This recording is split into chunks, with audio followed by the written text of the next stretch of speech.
ভয়ানক অবস্থা। বাড়ির মাটির মেঝে খুঁড়ে বেরোলো 24টি গোখরোর বাচ্চা। ভাবতে পারছেন কি পরিমাণ বিপদ নিঃশব্দে ওঁত পেতে বসেছিল?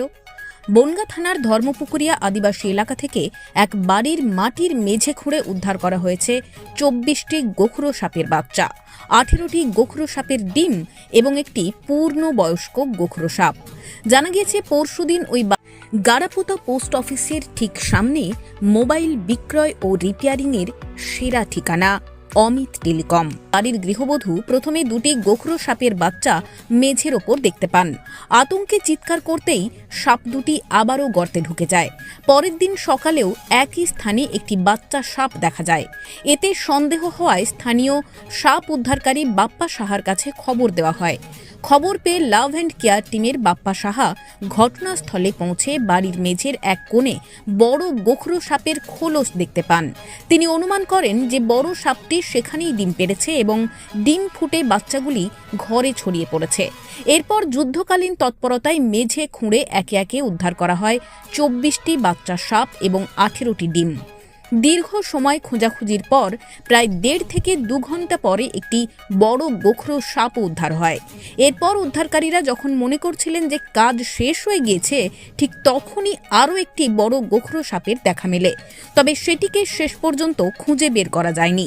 মোট 5 ঘন্টার অভিযানে উদ্ধার হয় 24টি বাচ্চা সাপ, 18টি ডিম এবং একটি পূর্ণবয়স্ক গোখরো সাপ। পরে বাপ্পা সাহা স্থানীয় মানুষজনকে সাপ নিয়ে অকারণ ভয় এবং কুসংস্কারের বিরুদ্ধে সচেতন করেন। সব উদ্ধারকৃত সাপ ও ডিম বন দফতরের হাতে তুলে দেওয়া হয়। তবে মনে রাখবেন, বন্য প্রাণীও এই পরিবেশেরই অংশ। তাদের আশ্রয় অন্বেষণ মানুষকে বিপদে ফেললেও প্রতিক্রিয়া যেন হয় মানবিক ও বিজ্ঞান ভিত্তিক। ভয় নয়, সচেতনতাই হয়ে উঠুক প্রধান অস্ত্র। কি ঘটনা ঘটেছিল? পরশুদিন দুটো সাপের বাচ্চা বেরিয়েছিল, তারপর দিনও সকালে আরেকটা বাচ্চা বেরিয়েছিল। তারপর দাদাদের সাথে আমরা যোগাযোগ করে দাদারা এসে সাপ বাচ্চা ধরে নিয়ে যায়। ডিম ছিল, বাচ্চা ছিল 20টা। তারপরে ওই আরেকটা বড় সাপ ছিল, ওটাও ধরে নিয়েছে। তারপরে হচ্ছে কি ওই আরেকটা সাপ ছিল, ওটা পাওয়া যায়নি, ওটা কিছু কারণে বেরিয়ে গেছে সাপটা। আর হচ্ছে কি আমরা ঘোর এখন ঠিকঠাক করে নিয়েছি, আর এখন তো কিছু আর দেখা যায়নি। তোমরা কি আতঙ্কিত ছিলে এর জন্য? হ্যাঁ। তোমাদের ঠিকানা? ধর্মপুর আদিবাসী। গতকাল রাত্রে আমাদের কাছে খবর এসেছিল এই বাড়ি থেকে যে এই বাড়িতে নাকি পরশুদিন দুটো গোখরো সাপের বাচ্চা দেখা যায় এবং কালকে বিকালেও একটি বাচ্চা বেরোয়।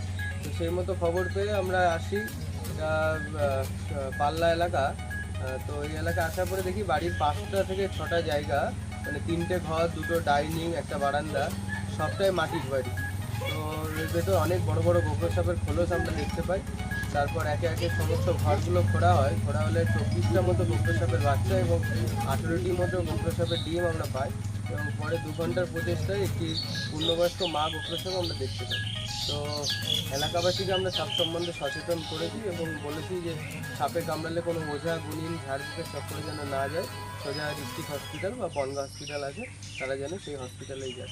আর যাদের এরকম মাটির বাড়ি আছে সবাইকে বলবো, ঘরে কোনো গর্ত বা এই জাতীয় কিছু থাকলে সেগুলো অবশ্যই বন্ধ করবেন, নাহলে এটা বর্ষাকাল, সাপের ডিম পাড়ার সময় অবশ্যই কিন্তু সাপ সেই সুযোগটা কাজে লাগাতে পারে। তো আপনারা নিজে সতর্কিত হন এবং এলাকাবাসীকেও সতর্কিত করুন। নতুন ব্র্যান্ডের মোবাইল কিনুন মাসিক কিস্তিতে সহজ শর্তে। এছাড়া মোবাইল রিপেয়ারিংয়ের সেরা ঠিকানা। অত্যাধুনিক যন্ত্রাংশে আপনার মোবাইল হবে একদম নতুনের মতো। যে কোনো কোম্পানির মোবাইলের parts, software update, hardware repair ও অত্যাধুনিক মেশিনের দ্বারা মোবাইল স্টিকার করা হয় সুলভে।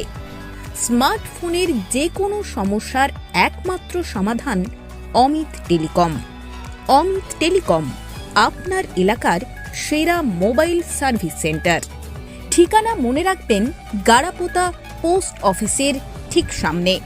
মোবাইল নম্বর 8536955723।